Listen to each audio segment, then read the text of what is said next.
Hold on, this has got to be... Keeps trying after being pushed away is rare today. Yeah. Walking away is easy. Giving up is normal. Disappearing is expected. Staying is different. Staying is choosing effort. Staying is reaching out again. He sees the bad days. He feels the distance. He hears the silence in your voice. And still, he stays. Not because he is desperate. Not because he is afraid. But because he knows you. He knows the woman behind the walls, behind the mood swings, behind the quiet "I'm fine." In a world full of next options, patience becomes uncommon. Consistency becomes powerful. Choosing the same person again becomes love. A man who keeps trying after being pushed away is rare today. Walking away is easy. Giving up. When a man who was never appreciated crosses paths with a woman who was never loved the right way, that moment is not coincidence. It's alignment. It's timing. It's life finally connecting the dots. These are two souls who've been to the depths of hell and learned how to survive when no one stayed. They rebuilt themselves in silence through pain, disappointment, and nights no one ever saw. Now they're no longer fighting life separately. They're no longer carrying everything alone. They choose each other, not out of need, not out of fear, but from a place of strength. When two healed people decide to walk as one, they don't create chaos.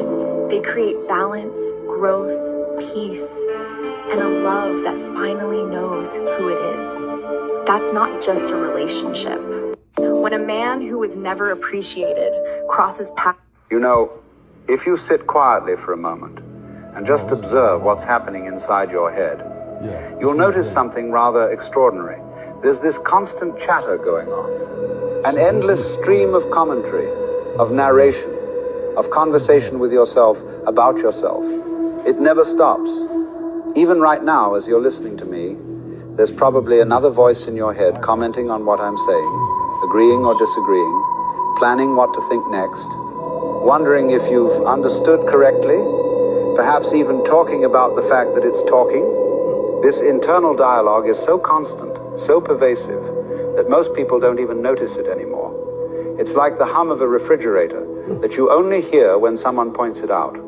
But once you do notice it, once you become aware of this endless internal conversation, a very natural question arises. Why won't it stop? Why does the mind insist on this constant talking to itself? And more importantly, who is talking to whom? If it's your mind talking to itself, then who is the talker and who is the listener? Willow, Are there two of you in there? tell me you're not coming up the stairs. Which one is the real you? The one No. doing the talking or the one listening to the talking? Let me tell you, this is not a trivial question. This is perhaps one of the most important questions you can Don't do ask it. about the You'll nature fall of down. Because this internal dialogue, this constant mental You stay down there and keep the ghost away. almost all human suffering.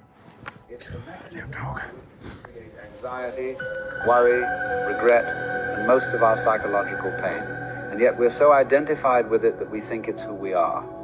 Let's start by examining what this internal voice is actually doing. If you pay close attention, you'll notice that it's doing several things. First, it's narrating.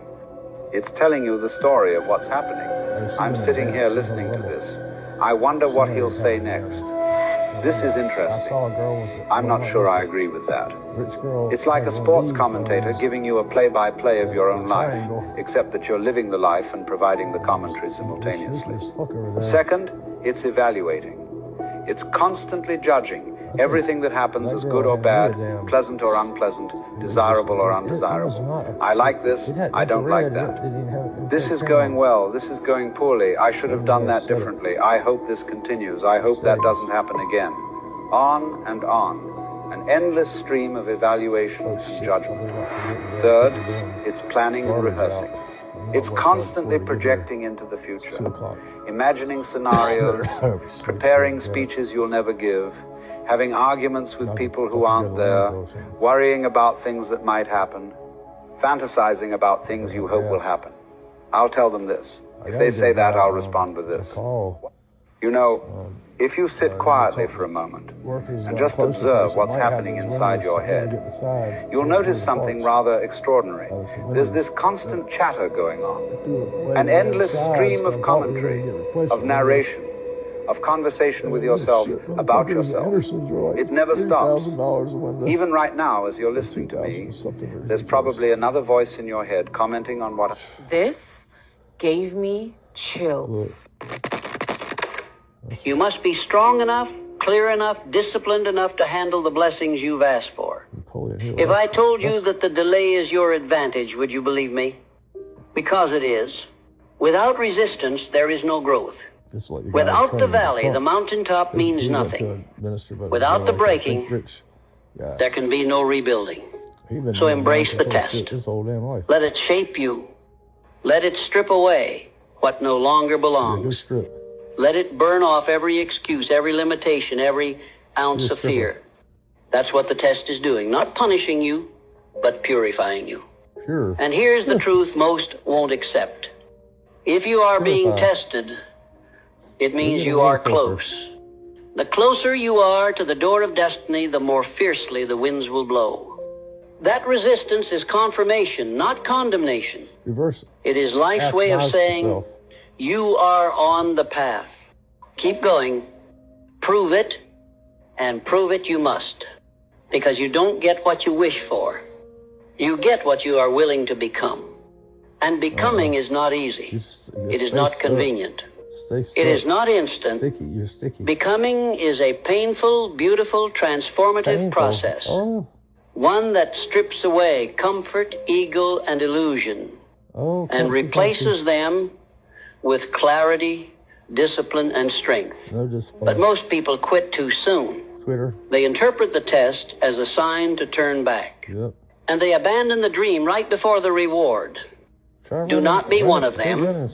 Do not retreat when the trial begins. That is the exact moment to go deeper. To become relentless. Because if the test is upon you, so is the turning point. You are not behind. You are not forgotten. You are not cursed. You are being shaped. And shaping takes time. The oak does not grow in a day. The diamond is not formed without pressure. And the man of destiny is not born without trials. You, my friend, are being made into more. And every test is asking you one question. Do you still want it?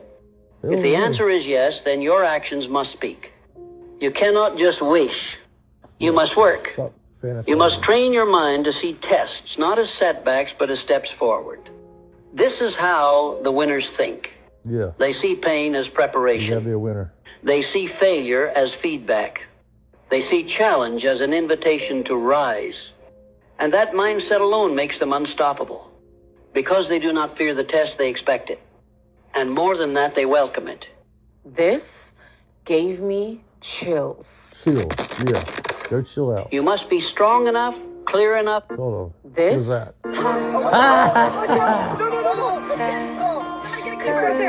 Watch out. Good boy. Oh. Don't you like cats? Look at that cat. That's a big one. Thank you, buddy. Oh. Look at that. Where's the cat go? Look at that. Look at that. It's like a pink panda with a flag.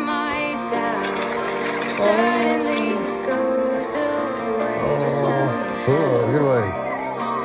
Look at that. Look at that fucking cat. Them cats are bad as hell.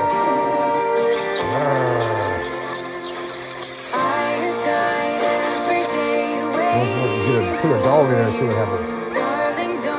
Ooh, look at that.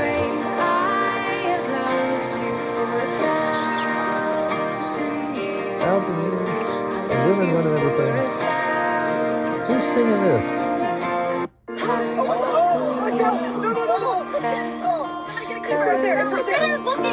Good boy.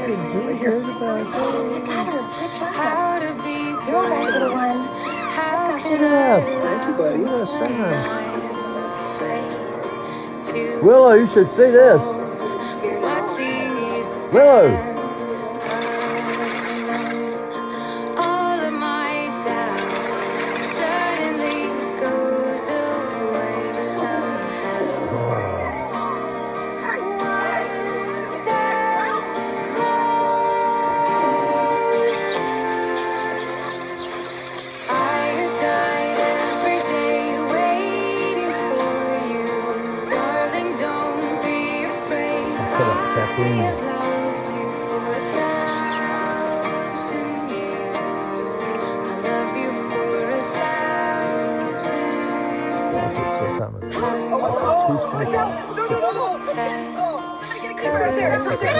Good boy. Right here.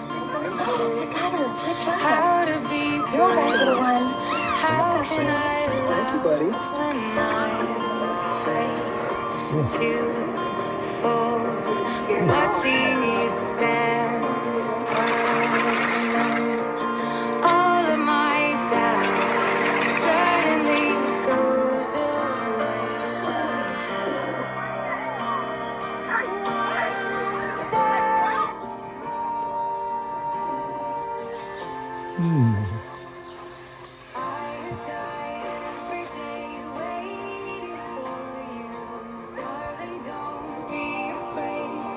Yes, they are. What if they got chips in them? Ah, nursing them too. Oh, Can you tell me a Ooh, little spooky. bit about what your people believe? It is very hard to explain. aliens. Oh my God. We do not believe in any individual god or gods, but rather we believe that the soul is, what is a good term? A non-localized phenomenon. I'm not sure I understand what that means. Well, if I project a beam of light at the wall, you see the light on the wall, but the wall is not the source of the light. It comes in from somewhere else. The soul is also a projection. It does not exist inside us any more than the light exists inside the wall. But this shell is the only way we can perceive it. We believe that the universe itself is conscious in a way we can never truly understand. It is engaged in a search for meaning. So it breaks itself apart, investing its own consciousness in every form of life. We are the universe, trying to understand itself. Can you tell me a little bit about what your people believe? It is very hard to explain. We do not believe